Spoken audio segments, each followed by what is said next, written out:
आकाशवाणी संबलपुर आंचलिक खबर पढ़ुचन सुप्रीति मिश्र। जुहार पहला मुख्य खबर। श्रीक्षेत्र पुरीन जन्मवेदिन रत्नवेदी के फिरबार लगी आज्ञामाल विजे उत्रु दक्षिण मोड़ नेउछन तीन रथ। रथयात्रा दलाचकटा घटनार तदंत लगी आउ गुटे 4 जनिया कमिटी गठन कले राज्य सरकार। राज्यर 5 लाख चिटफंड क्षतिग्रस्त को आइबा 4 मास भितरे टंका फिराबार के मुख्यमंत्री निर्देश। आउ लघुचाप बले राज्यर बड़भागी जगह न लगी रही झगे। एथर पूरा खबर। जन्मवेदी श्रीगुंडीचा मंदिर महाप्रभु मानकर सरी सरी आसुछे मानवीय लीला। आइबा 5 तारीख हेबार के थिबा बाहुड़ा यात्रा लगी तैयारी मूल हो जाइछे। परंपरा अनुसार हेरा पंचमीर आर दिन आइज 3 रथ के दक्षिण मोड़ करा जाउछे। मां महालक्ष्मींकर अभिमान रक्षा करिकरी आज सकाळ धूप सरला उतरु महाप्रभु श्री जगन्नाथ रथमान को दक्षिण मोड़ करबार लगी आज्ञामाल आसीथिला।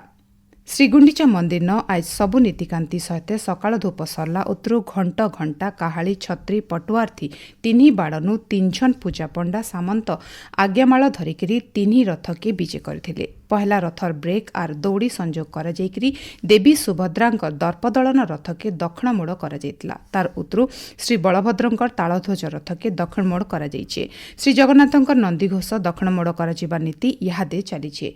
रथर दक्षिण मोड़ समियाथी रसी घिचबार लगी भक्त मानकर जबर भीड़ लगी रही।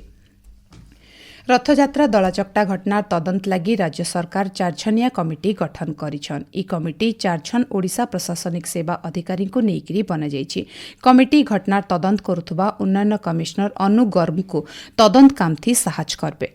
सियाड़े घटना थी जीवन जाइथिबा खोर्धा जिला बोलगढ़ थाना इलाकार जने महिलांकर परिवार लोक को 25 लाख टंकार आर्थिक साहाय्य दिया जाइछे। आईन मंत्री पृथ्वीराज हरिचंदन ई साहाय्य टंका देइछन।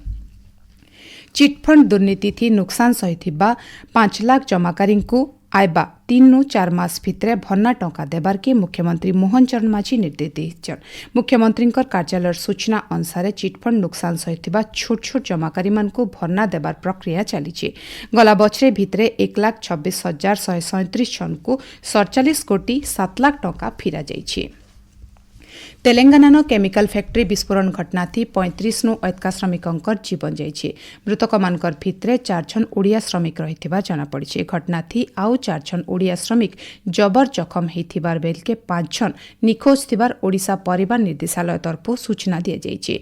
श्रमिक मानकर मृतदेह के सेमानकर जन्ममाटी के फिरे अनि जाउथबार बेल के निर्देशालय अधिकारी माने तेलंगाना जाइकरी आहत ओडिया श्रमिक मान को भेटिछन। भारतीय चिकित्सा अनुसंधान परिषद आईसीएमआर और अखिल भारतीय आयुर्विज्ञान संस्थान एम्स तरफु करा जाइथिबा अध्ययन कोविड-19 टीका सुरक्षित और प्रभावशाली आए बोली जना पड़िछे। ई टीकार किछि पार्श्व प्रतिक्रिया नाइ न बोली केंद्र स्वास्थ्य परिवार कल्याण मंत्रालय तरफु कहा जाइछे। 18 नु 45 बछर बयसर जुआन वर्गंकर क्षेत्र थी देखा देउथबा हृदघात मृत्युर कारण बाबते जानबार के आईसीएमआर और एनसीडीसी मिसिकरी काम करछन। ई दिगे यहादे 2टा गवेषणा चलीछे। गुटे गवेषणा आघर आधारित तथ्य उपरे कर जाउथबार बेल के आउ गुटे तत्काल ठोल हेथिबा तथ्य उपरे कर जाउछे। पहला अध्ययन फलाफल नु कोविड-19 टीकाकरण और वयस्क मानकर मृत्युर केनसी संपर्क नाइ थिबार जना पड़िछे। आपण माने खबर सुनुछन आकाशवाणी संबलपुर केन्द्र नु। समाज के परिवर्तन करबार महत उद्देश्य नेकरी कर जाउथबा नुआ सृजन दुर्बल श्रेणी लोक को बरकस करसी बोली प्रधानमंत्री नरेंद्र मोदी कहिछन। आभिमुख्य समावेशी हेले प्रजुक्ति विद्या गरीब लोकंकर जीवन के बदलासी। ई विश्वास डिजिटल इंडिया के गुटे जन आंदोलन बनै देइछे और आत्मनिर्भर भारत निर्माण रो केन्द्रबिंदु साजिछे बोली प्रधानमंत्री श्री मोदी कहिछन। डिजिटल इंडिया 10 बछर पूरा करबार सहित देशर अर्थनीति के समृद्ध करिकरी लोकंकर जीवन के बदले देइछे। ई बाबदे गुटे रिपोर्ट। डिजिटल इंडिया कार्यक्रम के 10 बछर पूरा हिछि। इतार विस्तार के सार्वजनीन करबार समन्वित डिजिटल भित्तिभूमि निर्माण और समकर लगी सुजोग आनबार उद्देश्य थी ई मिशन मूल करा जाइथिला।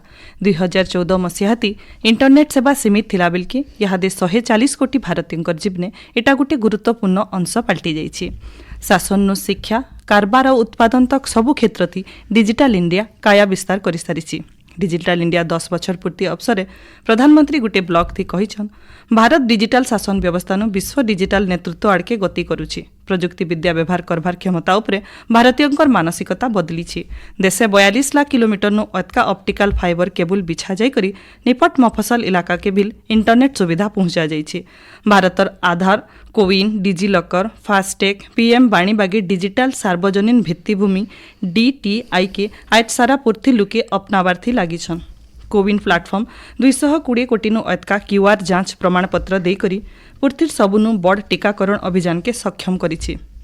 डिजिलॉकर जरिए 14 कोटी उपभोक्ता को सेवा दिया जाउछि आउ 775 कोटी नु अतका डॉक्यूमेंट परिचालना करा जाउछि। इतार सहित 1,08,000 नु अतका स्टार्टअप संगे भारत पूर्तिर सबुनु बड़ 3टा स्टार्टअप इकोसिस्टम भितरे शामिल हिछि। आयबा दशंदी देश आहुरी बदलाव आनबा बोली प्रधानमंत्री कहिछन।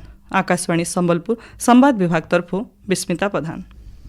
स्वास्थ्य और परिवार कल्याण मंत्री डॉक्टर मुकेश महालिंग आज दिनकिया देवगढ़ जिला गस्त करी स्वास्थ्य विभाग कामकाज समीक्षा करिछन। जिलापालकर विकास भवन सम्मेलनी कक्षठाने हेतिबा समीक्षा बैठक 2025-26 आर्थिक बछरे जिल्लानो कार्यकारी हेउथवा स्वास्थ्य विभाग सबु योजना बाबदे आलोचना करिछन। सरकारी कार्यक्रम मानकु लोकंकर पाखे ठीक भाबे पहुंचाबार सहित लोककु उचित स्वास्थ्य सेवा जुगे देबार लागि विभागीय अधिकारी मानकु निर्देश दैछन। जिल्ला स्तरीय अधिकारी माने स्वास्थ्य भित्तिभूमिर विकास लागि दाबी करथिबार बेलके खूब जल्दी सबु पूरण करा जिबा बोली स्वास्थ्य मंत्री प्रतिश्रुति दैछन। खेल रोमांचक दुनिया के लोकंकर सामना के आनुथुवा पेशागत सांबादिक मानकु सम्मान जनाबार लक्ष्यति आज पालन हेउछि विश्व क्रीड़ा सांबादिक दिवस। अंतर्जातीय क्रीड़ा प्रेस संगठन 70 बछर पूर्ति अवसरे 1994 मसीहा जुलाई 2 तारिख दिन पहला करी विश्व क्रीड़ा सांबादिक दिवस पालन करा जायतला। ई बछर ई दिनर वार्ता हेउछि निरपेक्षतार समर्थन, सत्यनिष्ठ और प्रभावशाली रिपोर्टिंग। ई अवसरे मुख्यमंत्री मोहन चरण माझी क्रीड़ा सांबादिक मानकु शुभेच्छा जनेकरी सेमानकर काम के प्रशंसा करिछन। आइबा 5 नु 13 तारिख तक रूसियार मस्को ठाने भारत उत्सव हेबार के जाउछे। इथि सामिल हेबा कलाहांडीर बीरवाद्य घुमरा आर सिंहारी नाच। इथि लागि भवानीपाटनार प्रतिभा अनुष्ठान 12 छनिया सांस्कृतिक दल आज मुंबई जाइछन। सेठानु सेमाने मस्को यात्रा करबे बोली अनुष्ठान तरफु सूचना दिया जाइछे। बौद्ध जिला लुणीबाहाल ठाने अणतालीम प्राप्त जूनियर रेडक्रॉस परामर्शदाता मानकर तालीम शिविर उद्घाटित होइछे। जिला शिक्षा अधिकारी टेमलाल दुबेंकर अध्यक्षताथि हेतिबा शिविर थी मुख्य अतिथि भावे बौद्ध अतिरिक्त जिलापाल अनिरुद्ध प्रधान जोग देकरी कार्यक्रम के उद्घाटन करथिले। ई अवसरे अतिथि माने गज जोगाबार सहित रक्तदान शिविर उद्घाटन करथिले। रक्तदान शिविर थी 171 यूनिट रक्त संग्रह होइथिला। देवगढ़ जिलापाल कार्यालय मिशन शक्ति सहायक गोष्ठी मानकु नेकरी डायरिया निराकरण सचेतनता कार्यक्रम हिजेछि। जिलापाल कविन्द्र कुमार साहुंकर अध्यक्षताथि हेतिबा बैठक न आइबा दिने जिल्लार 448 गाँव डायरिया निराकरण कार्यक्रम मान करा जिबार बाबदे आलोचना करा जायतिला। कार्यक्रम 7 सप्ताह तक चलबार लागि धारिज करा जायछि। वन महोत्सव सप्ताह अवसरे सुवर्णपुर बनखंड तरफु जिल्लार अर्जुनपुर संरक्षित जंगल नगर वन ठाने वृक्षरोपण अभियान मूल होइछे। जिल्ला बनखंड अधिकारी मदनलाल शर्मांकर परिचालनाथि जिल्लापाल अन्या दास, आरक्षी अधीक्षक नारायण नायक आर अलगा अधिकारी माने जोग देकरी गछ जगैथिले। पहला खेपे आज 2000 टा गछ जगा जाइथिला। ई अवसरे सचेतनता कार्यक्रम आउ भ्राम्यमाण चारा विक्रय गाड़ी के जिल्लापाल शुभारंभ करिछन। बौद्ध जिला हरभंगा ब्लॉक पुरानाकटक गोष्ठी स्वास्थ्य केन्द्र के आज जिलापाल सुब्रत कुमार पंडा परिदर्शन करछन। डाक्तरखाना भित्तिभूमि तदारक करबार सहित विभागीय अधिकारी मानकर संगे भिन्न भिन्न विषय आलोचना करिछन। इतार सहित जिलापाल एक्सरे कोठा, उषो बांटवार केन्द्र आउ रोगी वार्ड बुली देखिथिले। यादे पाणीपाग राज्य मौसुमी सक्रिय रहबार सहित उत्तर ओडिशा आर तार पाखापाखी पश्चिम बंग, उत्तर बंगोपसागर पाखे बनिथिबा लघुचाप क्षेत्र प्रभाव थी राज्य जबर वर्षा लागि रहिछे। ऊपर फाले झकेर लागि उत्तर ओडिशा न बन्या स्थिति देखा देइछे। आइबा 24 घंटा भितरे पश्चिम ओडिशा सहित 18टा जिल्ला न घड़घड़ी सहित जबर वर्षा हेपारे बोली भुवनेश्वर आंचलिक पाणीपाग विज्ञान केन्द्र तरफु सतर्क सूचना जारी करा जाइछे। शेषे मुख्य खबर फेरखे श्रीक्षेत्र पुरी न जन्मवेदी रत्नवेदी के फिरबार लगी आज्ञामाल बीजे उत्रु दक्षिण मोड़ नेउछन 3 रथ। रथयात्रा दलाचकटा घटना तदंत लगी आउ गुटे 4 जनिया कमिटी गठन कले राज्य सरकार। राज्यर 5 लाख चिटफंड क्षतिग्रस्त को आइबा 4 मास भितर टंका फिराबार के मुख्यमंत्री निर्देश आउ लघुचाप बले राज्यर बड़भागी जगह न लगी रही झकेर। आजिर आंचलिक खबर इन शेष जुहार।